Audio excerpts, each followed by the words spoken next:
Whoa.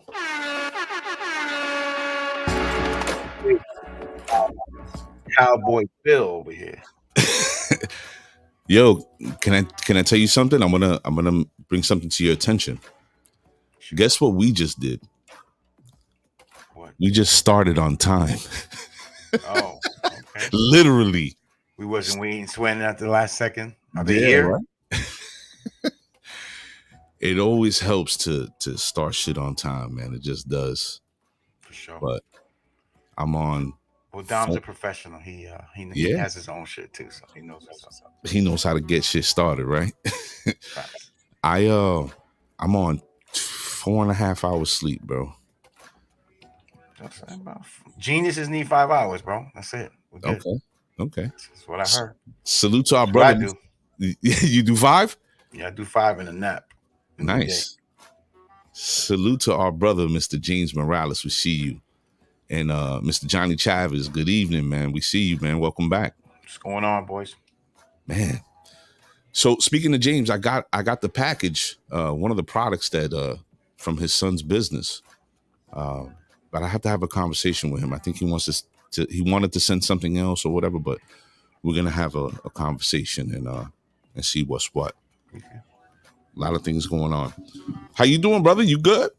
I'm good, man. Nice day today. Weather was great. Yeah, man. Yeah. Crazy, right? 64 degrees? Like 64, 66 for sure. Oh, yeah, it was beautiful out, man. Wow. I was in a t-shirt, like really? seal. Like, yeah. Tomorrow I'll be with the sniffles. Good evening to the regular schmegular, Miss Angelica Reyes. We see you. I heard Angelica had a little scare. I think she thought she had the vid, I believe. James is asking if you got your package yet. Pause. I ain't get it, son. I ain't get it. This nigga's fronting. You see that? Coming. You send that shit Pony Express, bro. Nah, I ain't get it. Snail mail. All right, let me take this down real quick. Maybe I didn't tip my postman. That's you got to take care of the postman, bro. Can't be playing with that. Ladies and gentlemen, we're excited tonight. Glad everybody can make it. We'll see you as you come in the room. But tonight we got a very special guest from Brooklyn. You know, we love to profile our Brooklyn people, and when we can, we do. So tonight we're doing just that. We have the host of There Goes the Neighborhood, Mr. Dom G. And man, if you haven't seen his show, you need to make your way on over to YouTube and check him out. It's a very, very entertaining show. Dom is hilarious, has some great subject matter, and he's an all-around good dude. So check him out on There Goes the Neighborhood. Man. So yeah. Sally, it'll be a little shocking to some of you, but but he has some good work. He does a lot of educational stuff too. So yeah, ain't you could have fun and educate, right? That's what we do. Yes, sir. That's we do a little bit of everything, and I think Dom does the same. Mm-hmm. So you definitely want to. As a matter of fact, you know what? Give you just a tip, or we go all in, whatever you want. That's it. Speaking of which, man, amazing interview yesterday, man. Thank you, man. Thank you. Yeah. Roberto Vaz, yeah, man. Long time friend.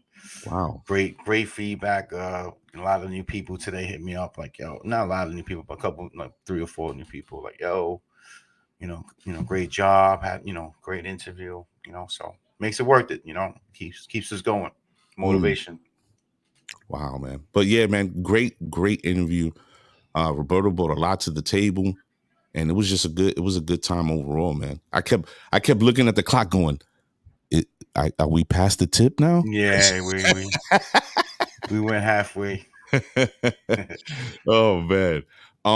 But before we start, I want to share this with everybody. I think this is something that we need to recognize, and just give it a moment right now. Today is the birthday of the legendary Mr. Christopher Rios, aka Big Pun. Big Pun, I believe, would have been 50 today. His life, his legacy, his music, it'll live on. And I think Pun, a lot of people want to discount his work, and they say, oh, he didn't have a catalog. which, we only got, I want to say 1.5 albums, right? But that one album, that first album was so impactful that, when you're a rapper and you get a feature from Black Thought of the Roots, that in and of itself tells you who you are, right? You don't really hear people on a track with Black Thought. You just don't. He's super selective, and he's only going to get on a song with somebody who he feels can hold their own one, and it's good product. But Pun was that dude. So happy birthday and rest in peace to Big Pun and the whole Regals family. Yeah, I thought you were gonna say the discredit for his domestic violence stuff, because I know a lot of people, women especially, like, oh, fuck him, whatever. But I mean, again, lyricists, albums, yeah, you can say the same thing about Biggie. Biggie had a great impact also. So he didn't have a lot of albums, Pun, but the man could spit. You cannot take it away. Yeah. You just can't. And his son has the same talent. I don't know if you've been peeping his work. Yeah, I follow him on the gram. He's nice.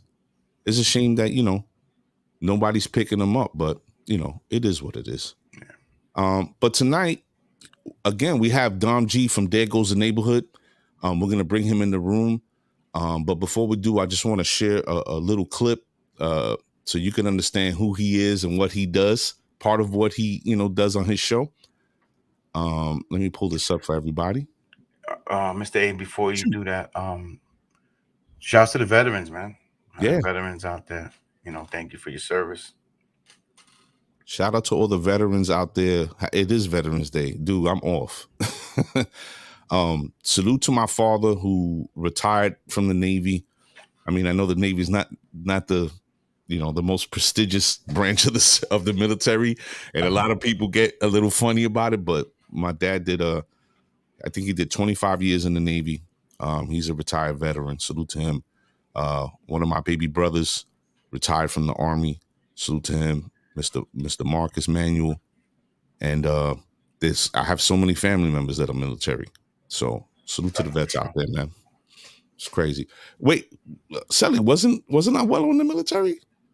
He was a merchant marine. Yeah. Oh, he was a merchant marine. Okay. I knew I kind of knew something to that degree. He's actually not far from me. He's right here in Calverton. Mm-hmm. Oh, nice. So I'm gonna share this clip with y'all so you can understand who we're having on tonight. If you haven't seen the show and his content, it's a little raunchy, but you know what? We love it. So check out this clip from Dom at Daregoesdaneighborhood. Do strippers work on their period? Absolutely. So what do you guys do, like when is that time? So you get your regular tampon, and you can either, some girls are nice with it and can like tuck it in between their ass cheeks if their ass is fat enough, it won't go nowhere if you're wearing panties. But if not, you gotta cut the string, and then good luck to finding it later on. Okay. I would say I might need some, like, is it? You ever get your shit pushed in? I have my shit pushed in. Yo.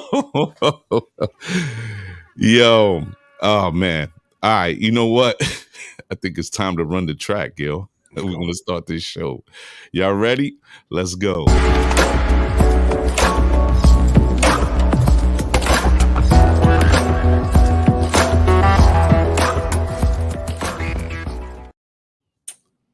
Good evening, everybody. Welcome to the show. I'm your host, Mr. A.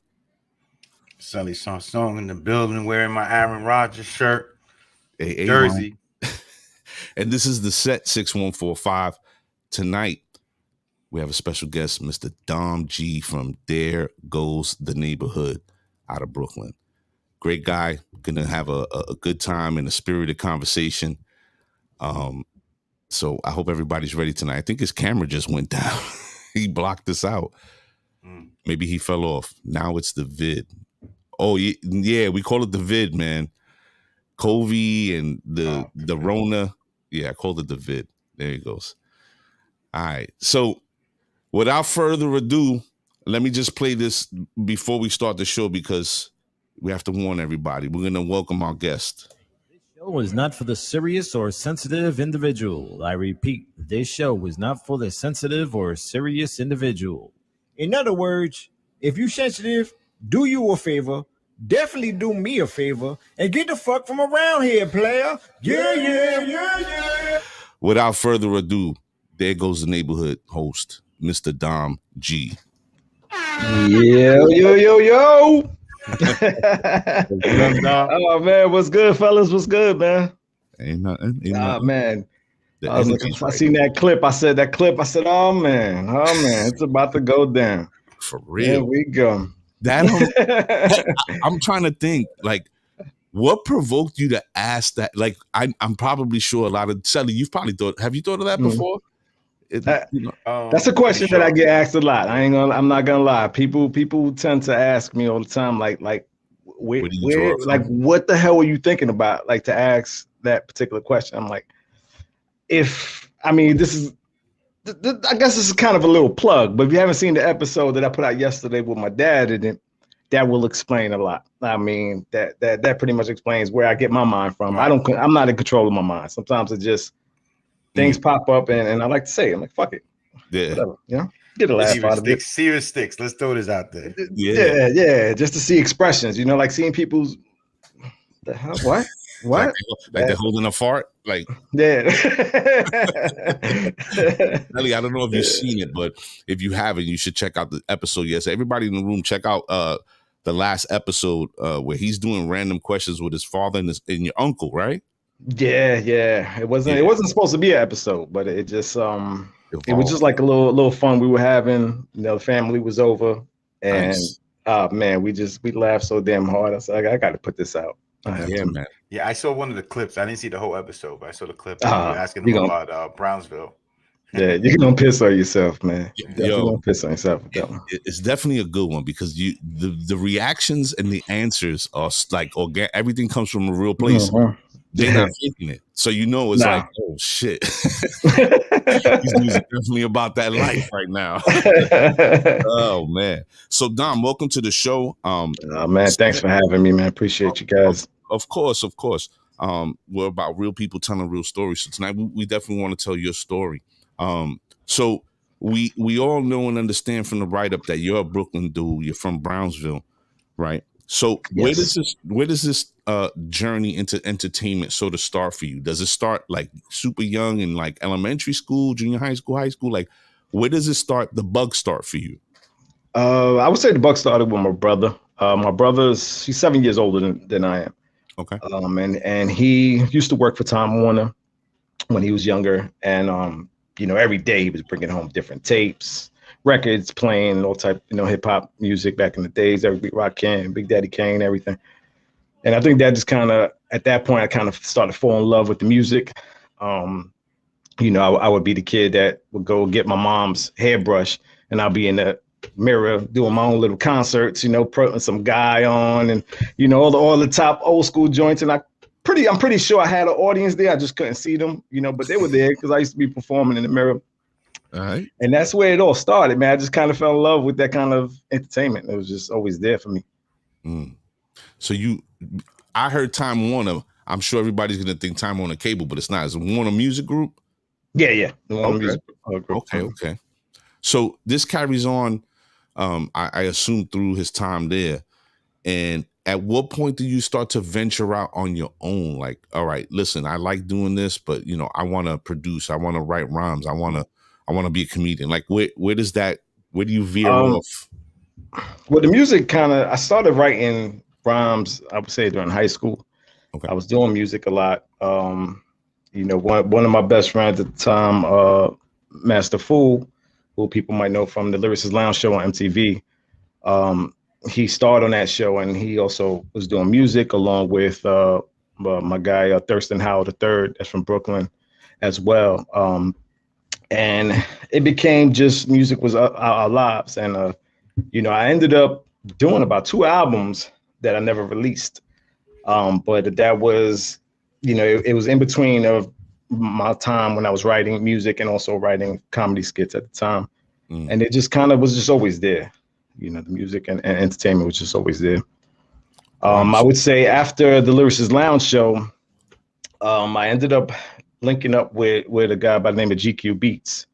My brother to the day, shout out GQ. And GQ, he's legendary in the underground New York City hip hop. I mean, he's produced for everybody from Little Kim to Fabulous, Mano. He's done pretty much everyone. And me and him got together. And when I say, like, you know, there's certain people you click with in life. Yeah. And me and him, I mean, this guy was making beats that were way ahead of his time, man. I mean, not one time did he ever ask me for $1. And then he just took me in. I needed studio time. We worked and we were grinding. And from there, we just always kind of stood together as a family and, you know, did a lot of work together. Were you a group, Dom, or were you a solo? No, I was solo. That's where the whole yeah. That's where that come from. Because I was gonna call the whole team Yeah Entertainment. So I always had the comedy involved with the hip hop.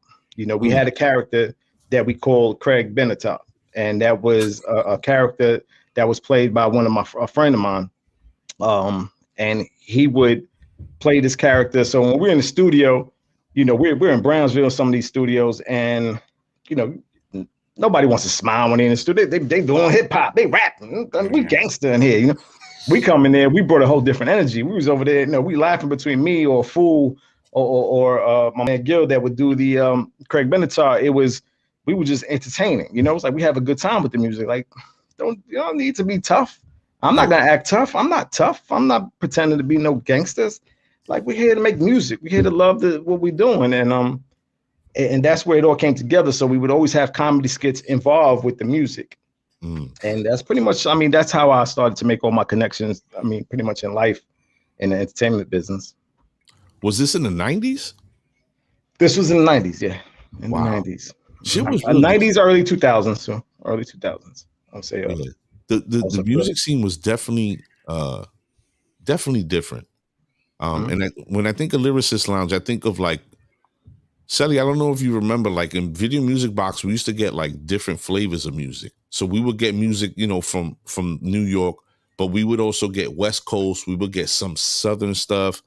So you would see people like Def Jeff or Divine Styler, like these groups that you probably, like, I'm saying their names, you're like, I don't remember those motherfuckers. I remember Def Jeff.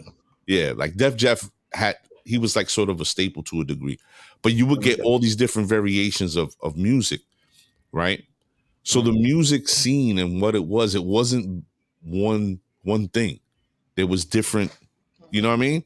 Like that's what it started developing during that time. Definitely started developing all around. Because you had De La Soul, you had Tribe, you know, you had that native tongue, right? Then you had the hardcore. I mean, you saying like talking about tough guys, right? Busta Rhymes was never really like a tough guy, but he's a gangster, right? Like he gets busy, but he never, you know, we always rhyme with his, you know, his speed and, you know, his, you know, lyrics.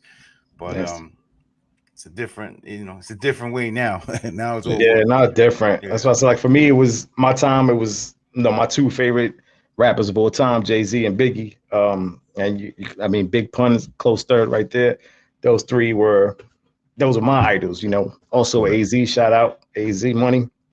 AZ was another one lyrically that he was one of the guys that I kind of fell in love with early in rap, and then Biggie came through, and it was just like, this is like, how do you beat that, man? Yeah, the evolution is crazy. But the thing that I'm trying to point to is the creativity, because you're speaking about having fun and being comedic in the music. And I think that side of hip hop has been forever lost, right? There's no skits on albums no more. There's no funny shit going on. Yeah.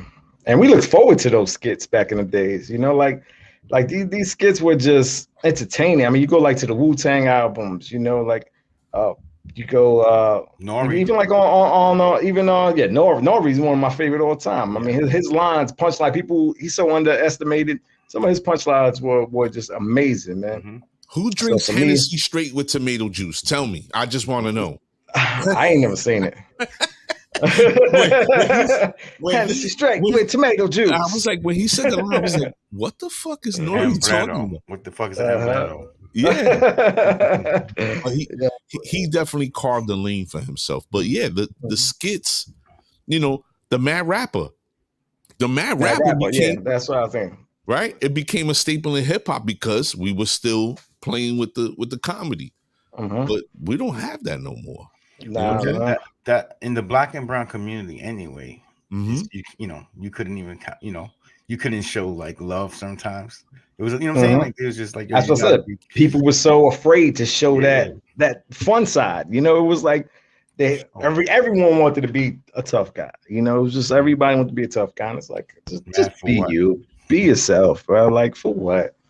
Like, even with the music, like I would go in and there was some artists that I would kind of work with, and especially when I was getting to an older age where I knew the hip hop was behind me and I'm working with the younger guys, and it's like, these guys need to spit gangster lyrics, and it's like, don't, like, they're gonna see right through you. Like, just be yourself, be authentic, be real. Like, who are you impressing, bro? Like, for what? Just be real, have fun, whatever it is you want to say it. And that's how, like, I just stay true to that motto always. It's like, I'm gonna say whatever I gotta say. Like, Dom, I'm comfortable. Real quick, you said Jay-Z was one of your guys, right? So Jay-Z started with hardcore street shit that we could relate to, right? And then he started talking about, Paris and certain things that we were like, we ain't seeing those things. Did you still like those albums later on, or was it like I still did because I still did because I think even through his beginning albums during those times I couldn't relate. Like what he was doing back then, I couldn't relate to anything he was really talking about, but I kind of understood it. I think we understood it a little more. Right. Yeah. So it was for me just that swag of being able to talk shit because he's earned that, right? For me, it's just like, man, that's insane. It's just insane. But I do wish, like, a part of me always do wish that he would maybe do like a Reasonable Doubt 2 and say, you know what, let me go back to my roots and do something hard for the hardcore fans, like but at the same time, like we just said, it's hard when you want to be authentic with who you are. That's not who he is anymore. Going back to Marcy, what that shit is all gentrified now. Yeah, exactly. It's definitely a different vibe. Oh my God, definitely different vibe. I think that gentrification and everything that comes along with it has changed a lot of the landscape, and you can't go back to what was, in a sense of having the fun that we used to have with music. Like, I don't even imagine what clubs are like now, right? When we went to clubs, we used to dance, right? Exactly. What do you think? Like, what do you think they do in clubs now? Smoking hookahs. Yeah, that's the crazy shit. It's not even like club scenes no more. It's like everybody just sitting down, smoking hookah on their phones, not even. Still on the phones. Everybody taking pictures. It's like I feel like technology is taking so much away from the enjoyment of just life. Period. At the same time, I guess you could say it adds because you have these memories now in your phone forever. So I guess it's good and bad. Gift and the curse. Yeah, exactly. Yeah, I don't think people really enjoy the moment. Right? Yeah. Because they're too busy trying to capture the moment instead of making the moment or being in the moment. Not to get all fucking philosophical, but you know what I'm saying? Like, if you're standing around and you're in this event and shit is popping off and you're having a great time, but you got to stop every like 10 seconds to go live or to be like, you understand? This shit is corny. Too much. Like, it's too much. And all the young people watching this, look at these old heads right now. They don't know what fun is. Yeah, they don't know what fun is. Fuck them. That's why I always say, like, fucking teach his own. Like, if that's what you want to do, that's what you enjoy, you do it. Right. I just say, like, for me, man, thank God social media didn't exist back then, because I probably would have been the idiot posting shit that I should not post. Like getting in tons of trouble. Man. And I definitely wouldn't have been able to have a girlfriend back then. That wouldn't have been possible because I would have just. Things are definitely different than that. It's tough. I feel bad for people nowadays, man. Like, you're in the spotlight at all times without knowing it. But Dom, let me ask you a question. Truman Show. Yeah, we're getting yeah, exactly. We're showing our age right now. We're getting a little too serious. but let me ask you, so how did your approach to your show is definitely a great thing because again, there's serious subject matter, but there's also a lot of comedy involved, right? Uh-huh. So do you feel like, you know, you're a little more comfortable asking your guests these crazy ass questions because you don't see them, or 100% if they were in the room or sharing the way we are now, you could still ask? Oh yeah, I mean, people that know, they'll tell you I say it in front of them. Like that doesn't. I mean, I think for them it helps them a little more be able to be out in the open. Right. That's why I kind of started that way, where it's like, all right, if you don't want to be in video, that's fine, because I want you to feel free to say whatever the hell you want to say. And I mean, the majority of people aren't really that way, Right. understandably. Right. But you know, now I think it's getting to a point where, you know, we spoke about this earlier. Like I want to have people live on air where people can actually see reactions, because I think that's important when we're, you know, sometimes the best laughs are off of reaction, you know. So Right. I don't want to miss those special moments that we might have, you know, because I just never know what the hell I'm gonna say. So right. And it builds the community, you know, people that are following, you know, a lot of people showing you love in here, and we thank you guys for coming, you know, to watch the show. Yeah, appreciate y'all. Shout out to my cousin Jessica. I saw the text. Love you, baby.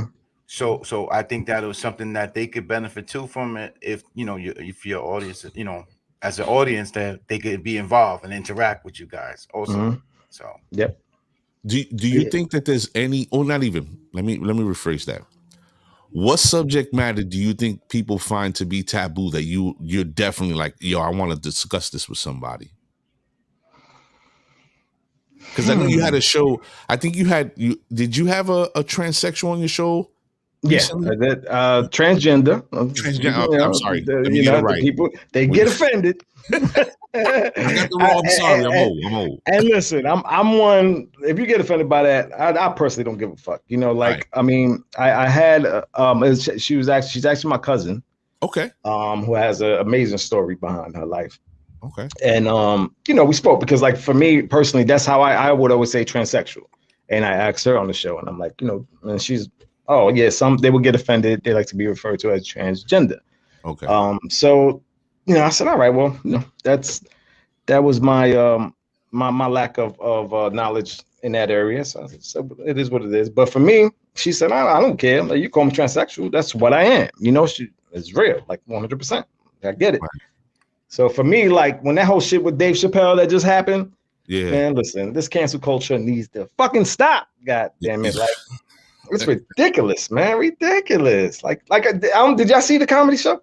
Like, it was a fucking great show, man. It was a great show. Amazing. Fucking hilarious. I've watched it 5 times. Yeah, fucking hilarious, bro. Yeah, it is. Like that was, to me, that was a fucking masterpiece of comedy. Like the way he broke it down and made his points come across, still being able to be fucking hilarious. I mean, look, we live in a time of sensitivity to the extreme. And for me, I can't fall into that lifestyle. I'm sorry. That's why, again, on our show, that's why I put that warning in the front. Like, don't fucking watch it. If you can't handle it, don't watch it. Plain and simple. Yeah, I think people are sensitive to that degree. Yeah, too much. And I got my own family members. I got family members that I know won't particularly care for some of the things that I might talk about, but I'll reach out to them in a heartbeat. You know, Didi, don't watch this shit. You're gonna get pissed off. Don't watch it. All right, it's not for you. But then, you know, on the ones that are actually you can learn something from, I'll let them know. Like this one's okay. Like, I'll put it in the family chat. We have a family chat and Facebook. Nice. I'll post in there. This one's okay for everyone. You know, this is PG here. But do you think that there's ever going to be a topic for yourself that is too taboo? Or is there a specific subject matter that you're like, yo, you know what? I need to get somebody on because I want to have a discussion about this. I think I'm always kind of looking for that extreme conversation. You know, like I think about this shit every day. You know, I'm always trying to think, all right, what's the next thing that I could talk about that might cause a little, ruffle a few feathers, but at the same time be real about, our conversations. And being that we just spoke about the whole Dave Chappelle show, that was kind of one of the things that I kind of wanted to do. I wanted to bring a little bit of everything from my community: lesbian, gay, transgender, bisexual. And that's something I think I would love to do, have an actual whole episode where we're all talking freely, real, and just get real opinions on how they feel about certain things, and just being able to say shit that some might not like, but at the same time, it's like, look, you know, look, people are sensitive. You can't make everyone happy, you know. You can't make the next happy. episode, the old switcheroo. It's funny that he said that because in passing, I was having a conversation with somebody, and they were like, "Yo, why don't you bring somebody on from the scat community?" And I was like, "What? The scat? What the what's scat?" Well, there's all right. Scat. When you scat in music, it's like you use your mouth pause to make sounds, and it's like, you know, whatever. But he wasn't talking about that. He was talking about the scat community. I don't know. Are you familiar, Dom? No, I'm not familiar with that. Educate us. So people who participate in the scat community are those. You remember that skit that Biggie did when he's talking about that broad that he brought back to his crib, and she wanted him to that stuff. The one that he said he shitted on it. Drop it. Yeah. So there's he's like, yo, you should have somebody on from the scat community, and I'm like, what? That's a good conversation though. That's definitely a great conversation. I got away from dude quick because I was like, I don't want to talk. But then when I started thinking about it, you Dom's info, we good. When I started thinking about it, I was like, wow, that would be kind of an interesting subject to talk about because what is going on that would allow somebody to get shitted on and be turned on by that. There's all type of fetishes, right? Like the and all that shit too. So yeah, but once the smell hits you, it's game over. Oh my God. You understand? That's terrible. If you had the vid, you don't smell. And I think most people I say like, and this is one thing that I know for a fact that most men lie about, and women. Okay. Most fucking women that enjoy anal and men that do anal, at one time or another in your life, you've had shit on your dick. And that's a fact, but most people will not admit it. I've gone through my situation one time that has happened to me. That shit was traumatic. But I can honestly say, like, the smell wasn't strong. There was no smell, so thankfully I was good with that. But that fucked up anal for me. Like for me, it was just like, God damn, you better make sure you go and douche your ass, whatever you gotta do. Make sure you're good to go. I think that a lot of people don't approach the situation like that. You understand? And that leads to the trauma. Because if you're gonna, sometimes you want to be caught up in the moment and you go in and then you end up, with a fudgesicle. Yeah, and that was me. I was young. I didn't have too much knowledge. I was feeling nice. Fuck it, we going all the way. Like, and then it was just like I didn't even know that was possible. Like I didn't know. It was just like, what? She's a clean girl. She's a woman that takes care of herself. How is that possible? But yeah, it's yeah. That shit was fucked up. Trauma turns into drama. Yeah. He's in the shower like the crying game. Oh man, it's like where do you even begin to clean up, man? Yeah, I think that's interesting though because you said women who do anal, but you said men who do anal. Now, what do you mean by that? Well, men that do the women, but the men that get anal too. I mean, I'm sure in the gay community, I'm sure they get their fair share. Okay, that's actually a good question. When I have a gay, gay person on, I'm moving right along. About that. So he's like, surprise, motherfucker! We going all the way in tonight, fellas. This ain't just the tip. This is man. See, that's another thing. Like, people, why get? We're not supposed to put our business out there, and today people do that, right? But I think when it comes to having a conversation like in this sort of format, everything should be on the table. And you don't necessarily have to personalize it for yourself. You could just speak in general terms, right? Yep. So when we speaking about this, like, that's why I asked you that question. Like when you said dudes do anal, and you were like, oh, the gay community. But what about dudes who like the finger action? What about, That's true too. There's a lot of guys that do love that. Like I'm not one. Like my ass is off limits. Like that's the first thing I tell every woman. You know, some women love to be able to try to play with your ass. Don't do that to me.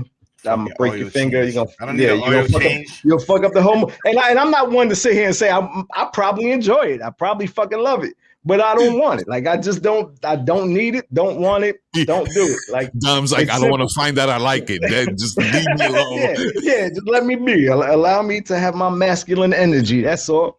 Well, but here's the joke, and I'm sorry to cut. Pardon for me. Pardon me for cutting you off.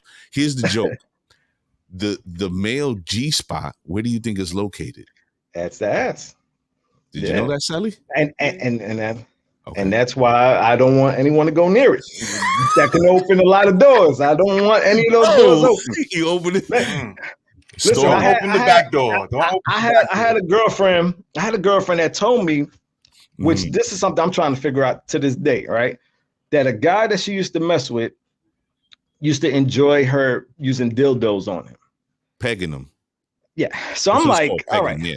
Is he gay? Is that the no, he was not gay. How? Like, is that possible? Is it possible for you not to want the actual real thing? Like if you're taking letting a woman use a dildo on you, like that's that. And I need someone that maybe is in that kind of world to really talk about that, because I can't see how you don't have gay tendencies if you're able to allow a woman to use a dildo on you. You know, like I don't know. To this day, she said he wasn't. I want to ask you. Sorry to cut you off, real quick. How do you get your guests? Is it just word of mouth through friendship, or are you going and reaching out to people? I actually been honestly, I'll reach out to a lot through like I might go on Instagram, social media, kind of like to see like profiles. And then some will be friends, like people that I know, like Miss Natalie Bryan, who I do a lot of the mental health with. Yeah. Me and her go back from our elementary days. Yeah, she's yeah, she's really great. And then, but like everyone else, you know, some people I try, like I said, I try to find them so we don't really know each other that well. And if the energy sounds good, like I've spoken to so many people over the phone, like we'll just call. If the energy's there, and I'm like, you know what, maybe we should do something together on. If it's not, then, you know, just let it go. But I'm kind of like with you guys, you know, like real people is like, it's just a different energy when you have real people with you. So that's big for me, you know. Yo, so I'm gonna bring the conversation back around because I got a story. So there was nah, nigga.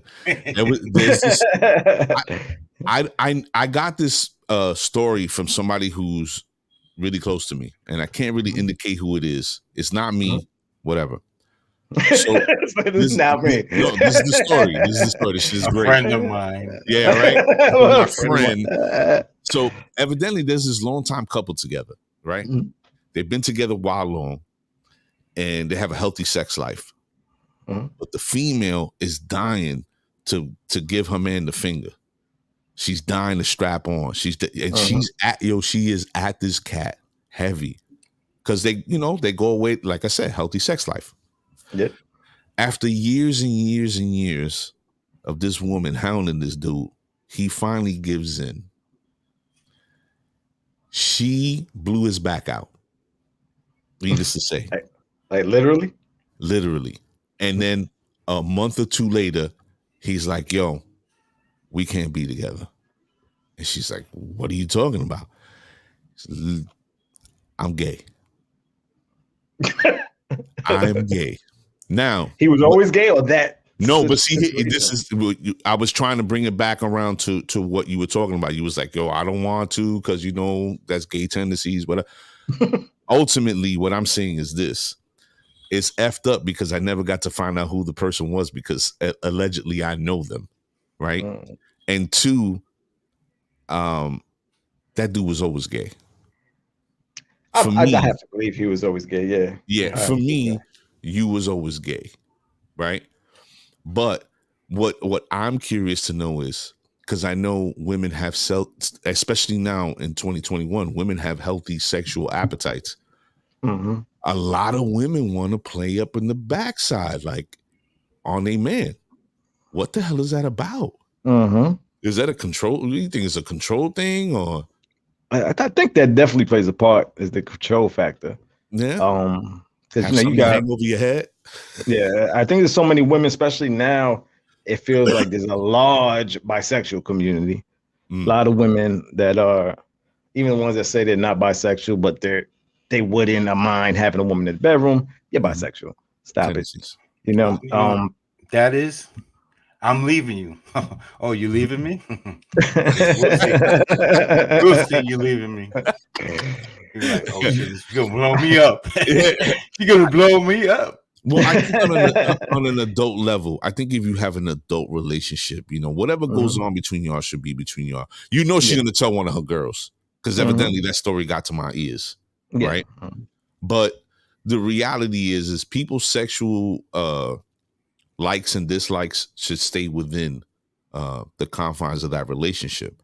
But I think that nowadays people are too easily willing to give up their information, right? Like way too. Like I'm a married guy. Sally is living in sin, and you know, I wanted to see his reaction. Every day I pray. Yeah, Sally's in Puerto Rican marriage. But what I'm saying ultimately is that we've had discussions like this many a times when we see things and we're like, yo, why are these people putting their business on Front Street? It's not like what we're doing. Like you'll get somebody, like we played the clip earlier of the stripper talking about what she does to, you know, when you're on your period, right? But these are people that put their business out for everybody, and it shouldn't be that way. You know, we find it entertaining to a degree because, like, yo, look at this stupid mother, like telling all his business or telling her she's telling all her business. But like, I don't understand, like, people why they're so willing to do that. You know what I mean? Like they just I don't get that either. Like it was like social media, you know, people posting problems and all that. It's like, for me, you know, keep your relationships at home. Like keep that shit to yourselves because you know, one minute you're mad, you say something, next day you love them, and now can't take that shit back. Everybody knows you was pissed off at them yesterday. You know, like for me, I'm just totally against that. Like I can't handle that at all. A thing that gets me is always with my new boo. It's like your fourth boo this year. And you stop. Like, and another thing too is people wish bad on people sometimes. They don't want to see you happy. I always people put that shit out there like, yo, you happy? All right, let's see. A lot of my little hoes out there, boy. Just leave this shit out people's business. And then you can't put the genie back in the bottle. Okay. Right? Once it's done, it's done. Now she's on the book or the gram talking about, that's why I blew your back out. That's why you walking from you know what I'm saying? Exactly. Like it's so fucking hard to trust, you know? It's just like people that, you know, these like girls, guys sending dick pics, titty pics all over. Like, you know, women that was, I'll meet her today, tomorrow. I got her sending me pictures of her titties. Like, why would you do that? Why? Like, you can't take that back. You can't do that. Like, it's just common sense. This shit is in the group chat now, honey. Yeah, exactly. Like, don't show nobody this. Oh, I would never show nobody that. You know that. Here we go. Yeah, Dom, did you at one point have a potential porn star on your show? Am I wrong? No, I didn't have there was a porn star that I was actually talking with that we were supposed to do the actual stripper show where she was supposed to be that part. But you know, some of these women have issues, and it was definitely became a headache. So I kind of just left that alone. And so I mean, you know, I want to be able to count on people. Yeah, they're it's special. I think that's the only word I could think of when I think about the subject matter. Yeah. I found that you know, a lot of the women that we've interviewed have been you know, we've had a coach who trains boxers. We had a businesswoman just on, Jasmine Ray. She was an incredible guest. There's all awesome. There's all these different variations, right? But when you start speaking to or trying to search out those people from that walk of life, it's very difficult. It's tough. It's very, very tough. And I think that the people don't understand, like, the conversations we want to have aren't going to revolve completely around sex. right? Yeah. We want to extract something different from them because that's the obvious, right? But now, with the way the show is going, what is the next step for you? Like, what direction are you going to start to be, leaning into more of? Well, I'm trying to, incorporate as much. I want to stay true to the sex and comedy, but at the same time, I can incorporate, certain other elements as far as, hip hop people that I know in the business, as far as entertainers that are out there that I know. I want to be able to incorporate them and hopefully continue to grow that base where I can bring more entertainment. But at the same time, I want to stay true to what the show is all about, because I think the people that have been with me so far have enjoyed the rawness of it all. So, like I had one particular person that I was speaking with about coming on the show, and they wanted to do the show, but they were afraid. They didn't want to kind of ruin what they had going on. And totally respect that, totally get it. So it's one of those things where some people are going to be a little timid because they fear what's going to be said. And I can't make no promises of what's going to be said. I'm not going to put myself in that box where I gotta, okay, I can't say no. If I'm going to say it, I'm going to say it. If you don't want to answer, you don't have to answer it, but I'm going to say it. It's going to be out there. We're going to laugh or whatever the case is. So, but I do try to be respectful to the guests. I never want to be disrespectful to anyone. But some questions can hit a nerve, and it is what it is. If you're coming on, that's what it's going to be about. So that's Selly's thing. Selly always asks, "Yo, is there anything you don't want to talk about?" And they're like, "Oh no, I'm open book." And then I think that we had one or two people that like a question was asked and they were like, right, you could see them, what I mean? I'm a habitual line stepper, right? You said it was good, right? You gave me the green light. Let's go. For sure. Yeah. But I mean, Dom, sex itself is frowned upon publicly, right? Everybody's like, oh, and the porn industry and this and that. But yeah, guaranteed like 98% of the people have watched porn, and it's just, that's just what it is. It's it's hard for somebody to say, yeah, I'm gonna come on your show, I'm a swinger, and then I gotta go to work Monday, and people are like, oh yeah, I saw you're talking about swapping with your husband, like, so it's just. And that's the reason why sometimes I would rather hide some of the guests, because I want to keep that door open, because I have some amazing stories from certain people that I would love to be able to talk about, but at the same time, they live in the real world. You got to get the blurry shit, like blur their face. Yeah, too. Yeah, but like my next one, I want to get a swinger couple on. That's my next. I know I spoke to you guys about that. I really want to find a couple to do that part, which I have one in mind who I think is very open and free to talk. That they won't mind everyone seeing them because they're pretty much very open about it. And for me, that's what I love. I love someone that's just like, I don't give a fuck what they think. This is who I am. I let my wife fuck another man. Who cares?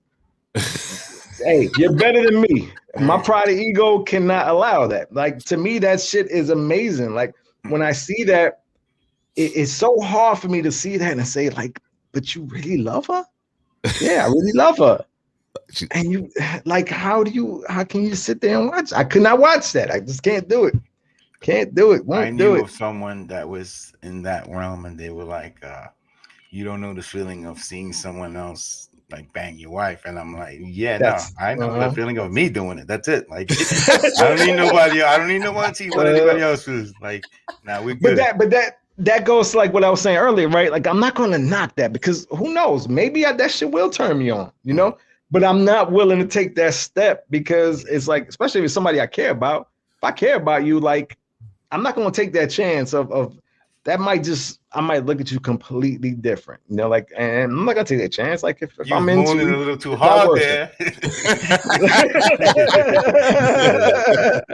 I should might get, especially what if he pulls out like a fucking 12-inch meat? Like, you know, I'm gonna feel some type of way. Like, hell, fucking no. Go halfway. That's it. Yeah. Go halfway. We gotta start adding shit in here to get it. Ain't allowed to go all the way. You cannot go all the way with that. No, dude. I don't think it's gonna matter if he pulls out a 12-inch meat or if he pulls out a 2-inch meat. It is what it is. But at least a 2-inch meat I can live with. I'm gonna look at that. I'm shit. Go ahead, have fun. See what the fuck that's gonna do. I'm still good. Yeah. I'm still in the running. I'm not falling in after this.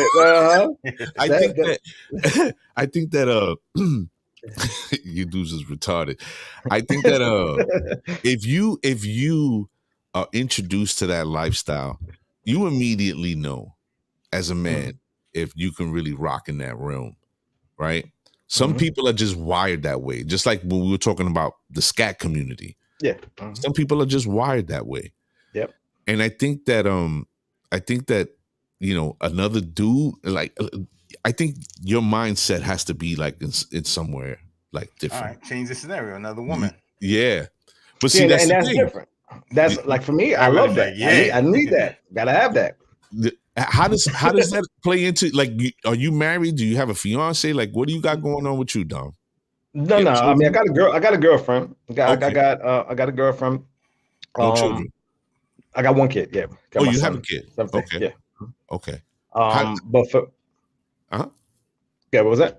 How does this all play out for you in your life? Like your show, how you're dealing your relationship and so on. It's I mean, they know who I am, so it's not, you know, like I say, it's easy, and that's why I say it's just easy when you're able to be you. You know, right. They know that I could be ridiculous with it sometimes. The first thing that I was like, when I first met her, the first thing I told her, look, the one thing you're gonna hear about me is that I could be annoying sometimes, but it's just who I am. Like, I like to have fun. I like to see people smile and laugh, and I can't be in a room with miserable people. I can't be around miserable people. You know, like that energy just wears, and it's just like, nah, I just want to be able to enjoy life, have fun, like the hell with everything else. So for me, you know, having a partner that understands that and is cool with that, that's everything for me. You know, it's like, all right, let's have fun. Like, if I see a fat ass and I'm like, God damn, look at the ass on that, she's gonna be like, God damn, that ass fat. I'm like, you're damn right, that ass fat. You know, like, I can't be with someone where I gotta walk with my head straight, fucking trying to kill my eyes looking to the side. Like the horse. Yeah, exactly. Like who wants to live like that? Who wants to be like that? I can't. Like, and there's so many people that end up stuck in that type of life, you know, that it's like, you can't be happy. Like, you should be able to be real with your partner. If you can't be yourself and be true with your partner, then you're in a fucked up space, and you just need to get the hell out of that. And I stress that all the time. As we get older and like you're in your relationship or whatever, you're already seeing that shit. You're like, I seen that before she even watched me. You know, you're like, damn, like, you know what I mean? You already peeped it. You don't need to walk by you. You already saw it. Yeah. You just sneak it in later. Like, oh, damn. The 1950s, that mindset.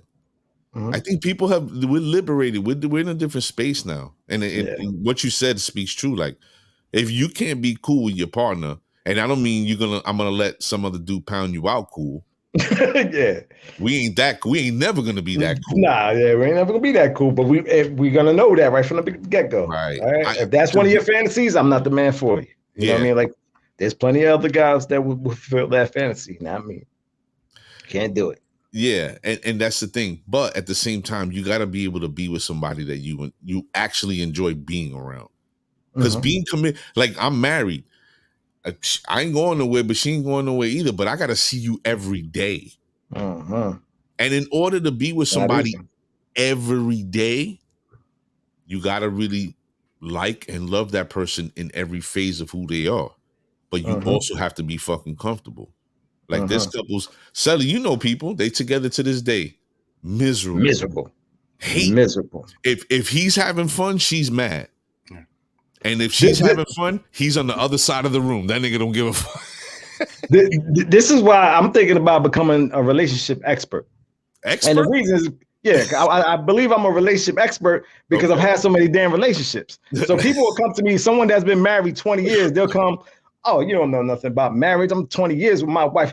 don't know shit about relationships. Like you've been in one damn long relationship. I've been in a whole fucking bunch. I've seen so many different personalities, so many different arguments, so many different things. I did wrong, she did wrong. Like now I'm at a point in my life. I know exactly what I want. I know exactly what you ain't gonna do, what I'm not gonna do, and that's for me. It's like I never was able to allow myself to just sit in a situation that I'm like, like you said, you're seeing her every day. Waking up, man, you're just like, oh my God, are you leaving yet? No, you leaving? Don't you got work today? Yeah, right. Oh, I'm staying home today, and now you just fucking, your mood is just mad. Like that's who wants to be like. I don't want to be in that. I can't. Yeah, so they say the best relationships are when you're like, you work nights, she works days, and you never see each other. You gotta have your space, your time. Just live your life, man. That's how I stress that now. Like I'm just like, leave me alone. Like I love to play my video games. I play NBA 2K, love it, big on it. That's my time. That's my like hangout. That's what I do. If I'm doing that for 4 or 5 hours and I'm enjoying don't bother me. Let me be at peace. Don't start arguing with me because I'm playing a video game. Like allow me. This is what I love to do. So guess what? I can get rid of you and do that for 10 hours if I want and be happy. So be happy with me. Find your hobbies, and that's important because I think a lot of relationships, both sides don't have hobbies or things to do, and that becomes a strain because it's like I might like being into baseball, so like we are, right. I'm coaching, I'm doing this. I got so many things going on that my time is all over the place. Yeah. Your time just depends on me. So it's like you're doing nothing. All you're doing is depending on me. Obviously, we're going to clash. Like we have to have things to, at the end of the day, those are also things to talk about. Because if you ain't doing nothing, what are you going to tell me? What are you going to talk to me about? Let's have things in common and let's do our own thing at the same time. I think that energy is necessary, man. You want to get me off the video game? Pop a titty in my face. I'll get off. I was going to say that they got reaction videos like that. They man's playing, a girl drops a towel and she walks in the room butt ass naked. Dude's on the game and he's like, "Babe, what you doing?" Oh shit! Hold on. You know what I mean? I think people need to get back to understanding that, like, yo, you do you, I'm gonna do me, and we meet in the middle. It can't, that 1950s, like you have to. The 1950s mentality is dead, where a woman just stood home, cooked and cleaned, and the husband went out to work. Like that shit is corny. Like they're like robots. It's a different time now, and you should have your own interests. Financially, you can't survive right now if you're really looking to, if you're really looking to get a crib and do, something together. Y'all, it can't be unless you're making bank. And unfortunately, that also ends up keeping people together when they shouldn't be together, is because of the financial situation. And that's tough. That's why I would say, like, for me, this is the first time in my life that I realized being by yourself, how important that is. Like being like, you would always hear people say, "Oh, you got to learn to be happy by yourself." Right. I used to hear that shit all the time, and I look at you just lonely. Fuck out of here with that talk. What are you talking about? But like I truly learned and understood that, like, after before the lady I'm with now, I kind of understood that feeling. It's like, wow, this is a beautiful feeling to be by myself, doing whatever the fuck I want to do, whenever I want to do it, but yet still being happy, not needing another woman to come into my life, not needing anything, just being at peace. Because if you can't find that peace within yourself, you can't give that peace to somebody else. And too many people are do not have peace within themselves and try to find some ass real quick, end up being partners, and now it's like, what are you doing? You just jump to some to make somebody miserable. Like you gotta find that peace within yourself first, man. That's so important, man. So important. Underrated, but very important. Yes, really is. Peace. Again, relationship therapist. I don't give advice. I don't give advice. I give my opinion. That's it. I give you my opinion. I ain't giving advice.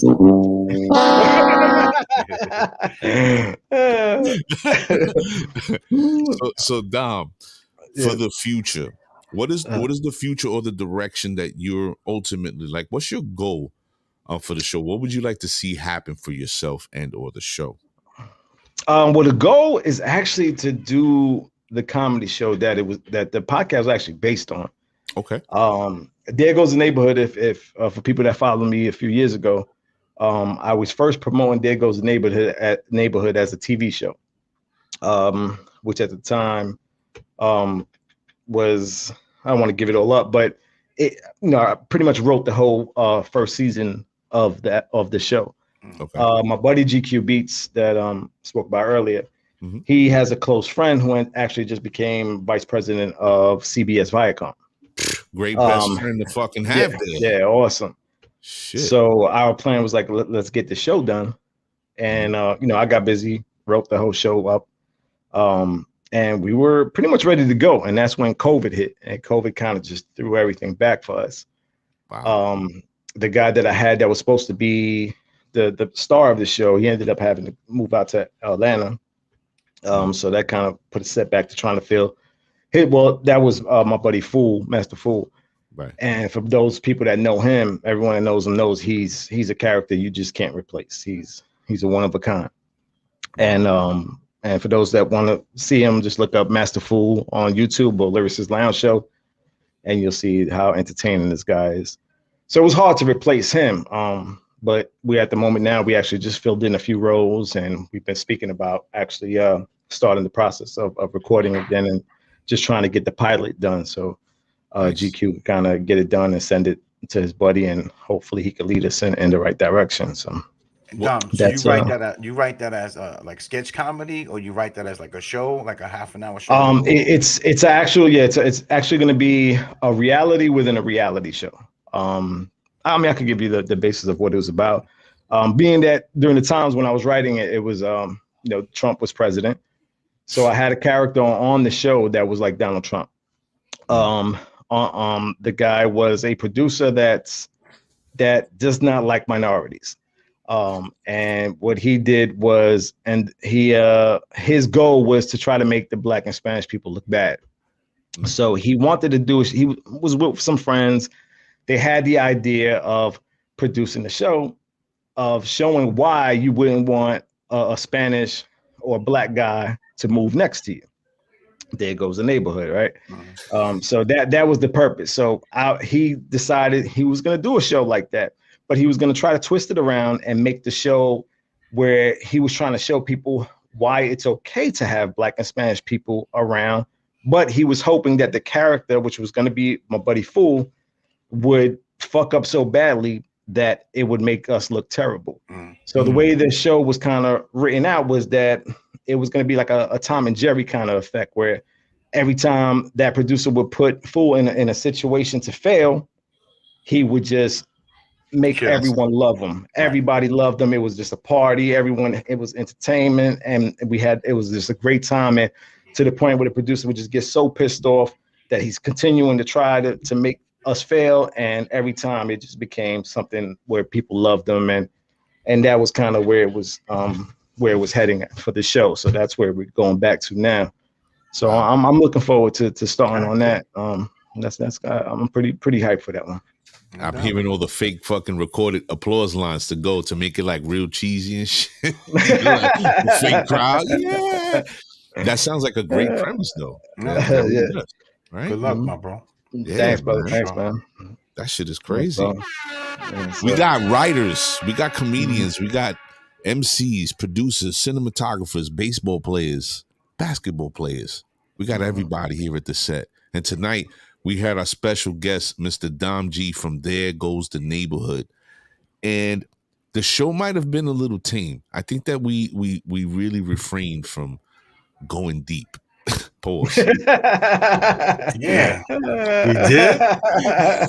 Fucking Bukaki and all that. Yeah. I mean, we did talk about doodle butts. I mean, fucking mud butt. I'm not how deep you can get. Yeah, but as always, we always have a good time on the show. Dom, what I want to do is ask you this question, because I was watching clips of your show when I can do that because of my schedule, and I was looking at a clip that you dropped recently, and I wanted to ask you this because I seen your father and your uncle interacting for the show. Are both your parents that relaxed and that sort of personality, very boisterous, very funny and honest, or is it just your dad and your mom is like a little more reserved? When you get the chance to hear the whole episode, you'll hear my mother in the background, and she was feeling nice, real nice. Really? The coquito was in already. Yeah. There was it was some great moments. But they're them two. They're the king and queen. Like there's everyone speaks so highly about their parents. I think we all do. Mm-hmm. But it's an understatement for me to say that they're the king and queen, because they're like God and goddess. Like when it comes to our family, there's not one person. If you ask them who was the leader, my mother would be the first one that'll be named. And we have a huge family. Like she's the strongest woman that I've ever known in my life. And they just have always had that mentality of they never judge people. We come from Brownsville, so it's like they understood everyone. They never judged someone. If you went to jail, if you robbed somebody, they understood we make mistakes, and that kind of always was like a lesson for me. I kind of understood that at a young age, where I said, all right, I get it. Why judge anybody? Like we all make mistakes. Sometimes that's not our true character, right? Mm-hmm. I got family members that have been locked up for decades that are out now doing incredible things. Shout out my cousin Ricky.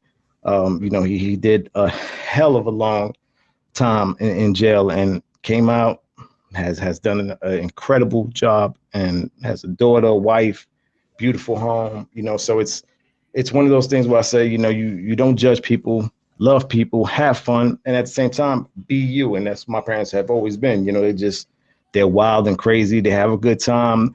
My father's 76, my mom's 72, and you'll see them now. They'll still be dancing salsa and having a good time. And you put a few drinks in them, that's when the curses come out, and they're like, fuck it, let's fucking party, like whatever it is. So it's just it's beautiful energy, man. Beautiful energy.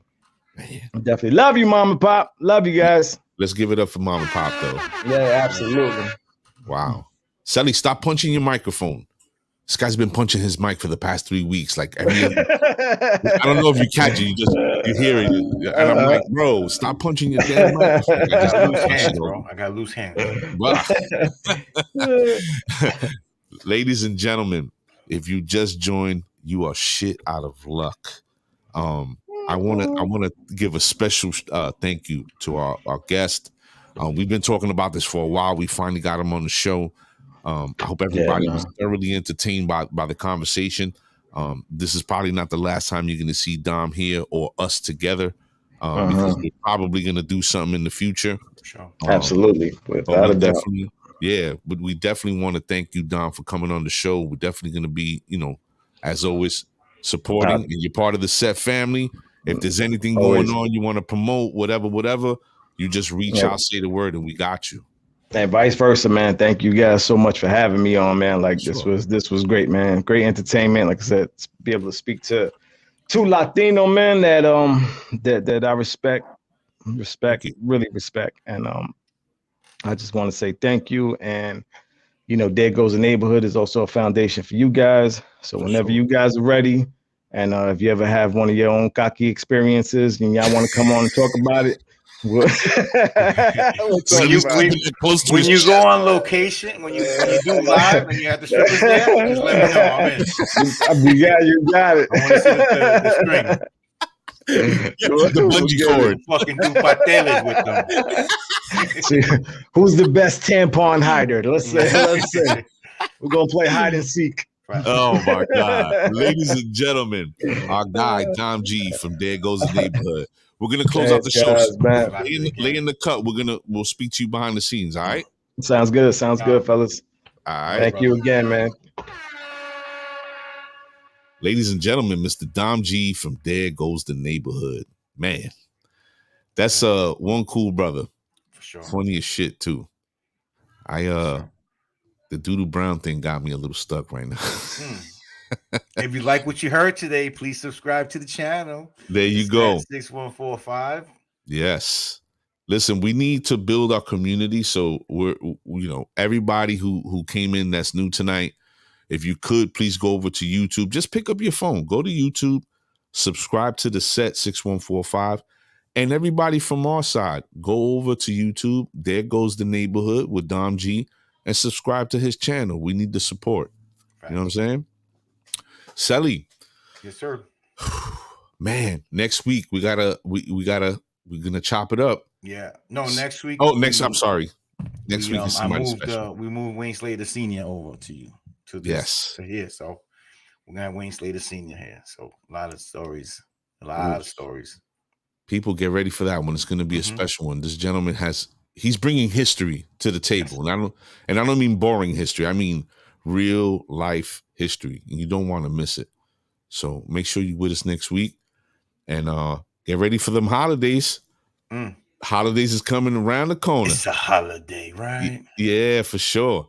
So we got Mr. Wayne Slater on the 17th. On the 24th, the Wednesday before Thanksgiving, we're going to have our Chop It Up episode. And then everybody enjoy your turkey. And then, we'll be back at it. There will be no hiatus. There will be live raffles or something that day. Maybe we'll get something going on. Let's see. Maybe something for the ladies? Yeah, something. All right. Let me think. You know what? I'll talk to the partner over here and I'll see what she thinks. Maybe she got to ask her la cadena. Yeah, she got an idea. All right, cool. All right. So, ladies and gentlemen, it was nice seeing y'all. Nice speaking to y'all. Hope you enjoyed the show. And we'll be back next week. Stay safe. Peace.